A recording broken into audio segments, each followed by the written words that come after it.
2021 жылы 11 мамырда Грекияда полиция учаскесіне шұғыл телефон қоңырауы келіп түсті.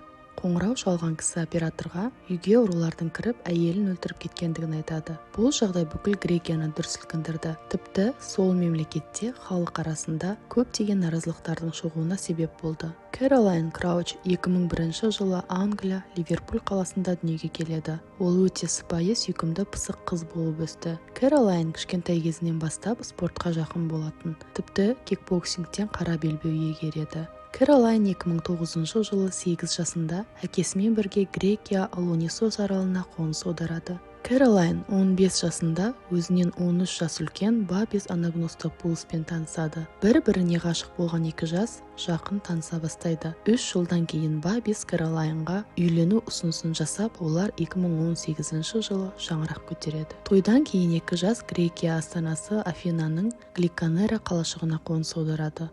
Үйлері қалашықтың беделді аудандарының бірінде орналасады. Кэролайн университеттегі оқумен қатар үй шаруасымен айналысады, ал Бабис ұшқыш болатын. 2020 жылы Лидия есімді қыздары дүниеге келеді. Кэролайнның жақындарының айтуы бойынша ол аналықтан ләззат алатын және бүкіл уақытын қызымен бірге өткізетін. 2021 жылы Кэролайн көптен армандап жүрген жоспарын жүзеге асырады. Иттерге арналған баспанадан Рокси есімді 2 айлық хаски күшігін асырап алады. Өздері армандаған тұрақты бір отбасы өміріне қол жеткізгеннен кейін Бабис және Кэролайн саяхаттап бастайды. Дүние жүзінде пандемия болғандықтан бірінші люкс бір демалыс үшін Дубайға барады. Осы демалыстан кейін жас сары әдемі жұптың өмірлері құрдымға кетуге тағы бір қадам жақындаған болатын. 2021 жылы 11 мамыр таңғы сағат 6-да жас жұбайлардың үйінен полиция бөлімшесіне шұғыл қоңырау келіп түседі. Қылмыс жеріне келген полиция қызметкерлері көрген көріністерінен шошып кетеді. Кэролайнның қатты жақсы көретін күшігінің баспалдақтан мойын жібіне асылып салақтап тұрғанын көреді. Олар төңіректің қатты шашылып жатқанын байқайды. Полицейлер кішкентай баланың жылаған даусын естігеннен кейін ерлі-зайыптылардың бөлмесіне көтеріледі. Төсектен Кэролайнның жансыз денесін табады. Анасының қасында төсекте отырған 11 айлық Лидия анасын оятпақшы болып жылап отырады. Полицейлер Кэролайнның өлі денесін зерттегеннен кейін мойнынан буылу іздерін байқайды. Олар біраз уақыттан кейін үйдің ішінен қатты қорқып қалған Кэролайнның күйеуін табады. Бабис полицейлерге таңғы сағат 5 шамасында үйге 3 ұрының кіріп, оларға шабуыл жасағанын және ақша талап еткендігін айтады. Бабис ұрылардан құтылу үшін ақшаның қай жерде тұрғандығын көрсеткен және олардан әйелі мен қызына қол ұшын тигізбеулерін жалбарынып сұраған. Ұрылар Бабисті басқа бөлмеде аяқ-қолын байлап, аузын таңып ұстаған. Бабистің айтуы бойынша олар қалаған ақшасын алады, бірақ ол ақша ұрыларға жеткіліксіз болады. Одан көбірек ақша алу үшін Лидияның басына тапанша төсеп, Кэролайннан тағы да ақша талап етеді. Басқа бөлмеде отырған Бабис әйелінің айғайлаған даусын естігенін және кенеттен ол дауыстардың үнсіздікке айналғанын айтады. Бабистің айтуы бойынша Кэролайн ұрылардың бірінің маскасын шешіп үлгерген және оны танығандықтан ұрылар Кэролайнды өлтіруге шешім қабылдаған. Басқа бөлмеде қамаулы отырған Бабис ұрылардың әйелін өлтіргендігін түсінеді. Сол сәтте талып қалады. Біраз уақыттан кейін қызының қатты жылаған даусынан есін жинайды. Аяқ-қолын босатып тұруға тырысады, бірақ бұл қолынан келмейді. Байланған жіптің арасынан бір тесік тауып, телефонын алып шығады және мұрнының көмегімен бір телефон номерге хабарласады. Ол көршілерінің номері болатын. Аузы байлаулы Бабис түсініксіз дыбыстар шығарып бастайды. Көршісі еш нәрсе түсінбейді, бірақ бәрі дұрыс бекен деп Бабистардың үйіне келіп тексеріп шығуға шешім қабылдайды. Үйлеріне кірген көрші не болғанын бірден түсінеді және Бабисті тауып, оның аяқ-қолын босатады. Бабис бірден полицейлерге қоңырау шалады. Көршілерінен түсініктеме алынған кезде олар түнде Бабис пен Кэролайнның үйінен қатты дауыстар естігенін, бірақ күдікті еш нәрсе байқамағандарын, тіпті күшіктің қатты үргенін естігендерін айтады. Бірақ оған мән бермеген. Полиция қызметкерлері жұбайлардың үйін тексергеннен кейін ұрылардың 13 мың фунт стерлинг ақша және 20 мың фунт стерлинг мөлшерінде асыл тастарды ұрлағанын анықтайды. Бабис полицейлерге ақшаның құрылысшыларға төленуі үшін дайындалғанын айтады. Бабистің айтуы бойынша ұрылар олардың үйінде қомақты ақшаның болғандығын алдын ала білген. Бабис полицейлерге ұрылардың біреуінің түрін аздап болсын көргенін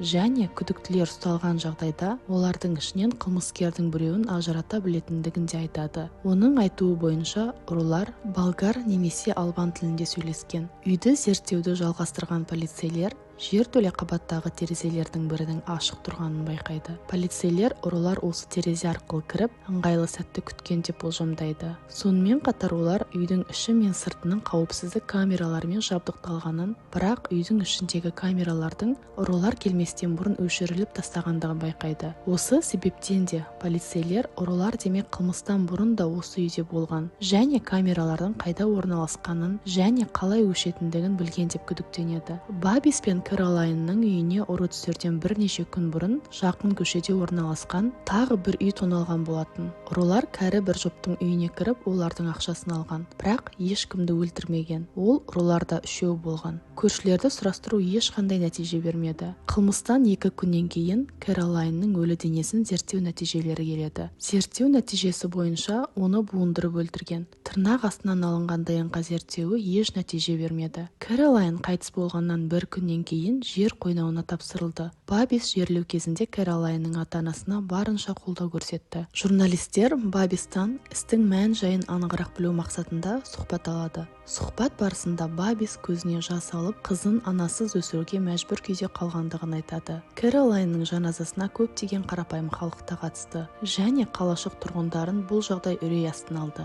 Халықты тыныштандыру үшін полиция ұрыларды тезірек табу керек болды. Бұл іспен айналысып жатқан детектив 13 адамнан тұратын күдіктілер тізімін жасады. Бұл тізімнің ішінде бұрын да тонау қылмысы бойынша ұсталған албан тілінде сөйлейтін күдіктілер де бар еді. 3 жыл бұрын бұл ұрылар Бабистің бірге жұмыс жасаған досының үйіне ұрлыққа түскен болатын. Олар ұсталады, бірақ жазасын өтегеннен кейін бостандыққа жіберілген және полиция оларды қайтадан таба алмай қалады. Күдіктілер тізімінің ішінде бір болгар ұлты да болатын. Полиция оның ДНК үлгісін алады және бірнеше күн бұрынғы тонау ісіне қатысы бар екендігін анықтайды. Бірақ оның Кэролайнның өліміне қатысы бар екендігін дәлелдейтін ешбір дәлел таба алмайды. Полиция Бабис және Кэролайнның үйіне түскен ұрылар ешқандай да бір із қалдырмағандарын байқайды. Сол себепті де Бабис пен Кэролайнның үйіне ұрылар шынымен түсті ме деп күдіктене бастайды. Детективтер үйді тінту барысында Кэролайнның жеке күнделігін табады. Күнделіктегі жазбаларға көре, соңғы уақытта Бабис пен Кэролайнның арақатынасы бұзылған. Кэролайн күнделігінде Бабистің көңілдесінің бар екендігін біліп қойғандығын жазған. Детектив Кэролайнның психологымен жолыққаннан кейін Кэролайнның Бабистан ажыраспақ ойы бар екендігін және қызымен бірге басқа үйге көшпекші болғандығын біледі. Сол кезде полиция Бабистің қылмыс жасау үшін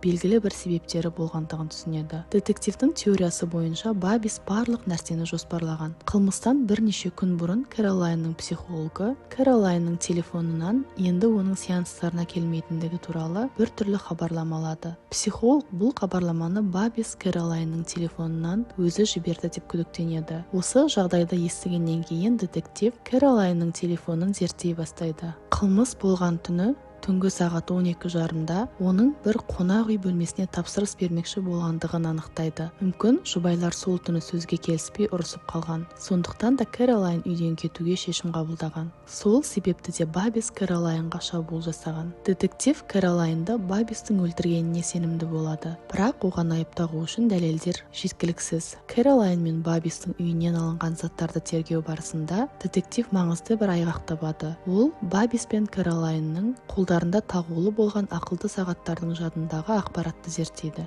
Зерттеу барысында Кэролайнның сағатының таңғы сағат 3-те оның пульсін санауды тоқтатқанын анықтайды. Демек, Кэролайн таңғы сағат 3-те дем алуын тоқтатқан. Бұл ақпарат Бабистің ұрылар таңғы сағат 5-те үйімізге кіріп, Кэролайнды өлтірді деген сөзін теріске шығарады. Ал Бабистің сағаты қылмыс уақытында оның бір бөлмеде қамалып отырдым деген сөзінің өтірік екендігін ортаға шығарады. Себебі оның сағатының көрсеткіштері бойынша Бабис қылмыс кезінде тынымсыз әрекет еткен. Ол 2 сағат бойы үйдің баспалдақтарынан ары-бері түсіп, тынымсыз әрекет жасаған. Детектив ол 2 сағат бойы үйге шынымен ұры кірген сияқты көрініс жасау үшін барлық жерді шашумен болған деген ойға келеді. Әрине, бұл ақпарат оған айып тағу үшін жеткіліксіз. Бірақ бұл мәліметтер оның Бабистан дәлел жинау үшін тағы бір рет тергеу жүргізуіне жақсы себеп болады. Қылмыстан 38 күннен кейін детектив Бабистың полиция бөлімшесіне күдіктілердің жеке куәлігіне қарап, оларды тануға көмектесуі үшін шақырады. Бірақ ол жай ғана себеп болатын. Шын мәнінде ешқандай да күдіктілер жоқ еді. Тергеу 8 сағатқа созылады. Соңында Бабис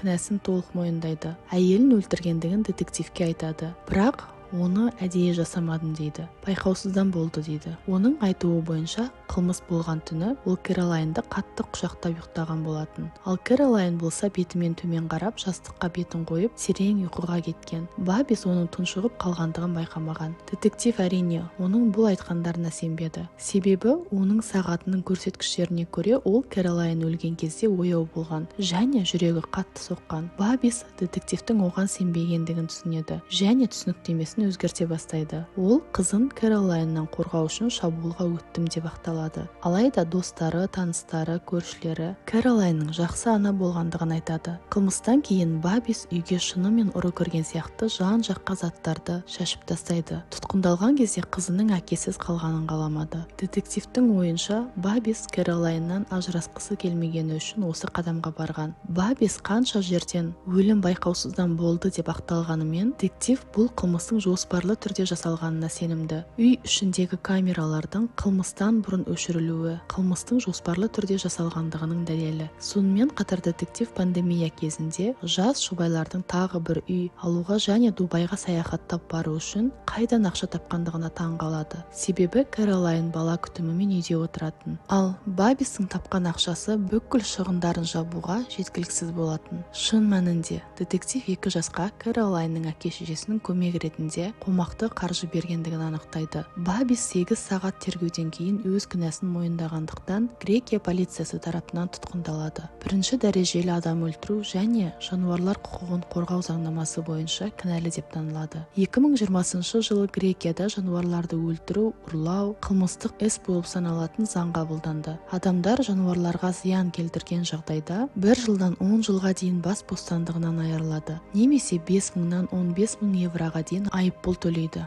Бабистің күшікті өлтіріп, ол үшін жаза алуы жаңа заңнама бойынша алғашқы іс болды. Бабис өзін қорғау үшін адвокаттарымен бірге дайындықты бастаған кезде сотта бір адвокаты оны қорғаудан бас тартады. Ол Афинада орналасқан Коридаллус түрмесіне қамалды. Бұл түрме Европадағы ең жаман түрмелердің бірі. Грекия заңдарына сәйкес Бабистің соты қамалғаннан кейін 18 ай ішінде басталады. Оның адвокаттары өлім байқаусыздан болған деп Бабистің жазасын жеңілдетпекші болады. Алайда 2022 жылы Бабис кінәлі деп танылып, әйелін өлтіргендігі үшін өмір бойына бас бостандығынан айырылады және күшікті өлтіргені үшін 11 жыл 6 ай бас бостандығынан айырылып, 21.000 евро штраф төлейтін болады. Ол мерзімінен бұрын шартты болса үшін тек 20 жылдан кейін ғана арыз жазалады. Кэролайн Краучтың өлімі Грекияда үлкен наразылықтар тудырды. Жергілікті халық отбасындағы зорлық-зомбылыққа қарсы наразылық митингілерін өткізді. Ал Кэролайнның отбасы ұзақ уақыт бойы күйеу балаларының кінәлі екендігіне сене алмады. Ортаға Бабистің кінәлі екендігін сипаттайтын дәлелдер шыққаннан кейін оны бір жолата өмірлерінен алып тастады. Ендігі сот шешімі бойынша Кэролайнның әке-шешесі, немерелері Лидияның заңды қорғаушылары. Алайда Бабистің ата-анасының да өз немерелерін көріп тұруға құқықтары бар. Егер де осындай форматтағы видеолар ұнайтын болса, каналыма жазылып, лайктарыңызды басып, өз ойларыңызбен және ұсыныстарыңызбен бөлісе отырыңыздар.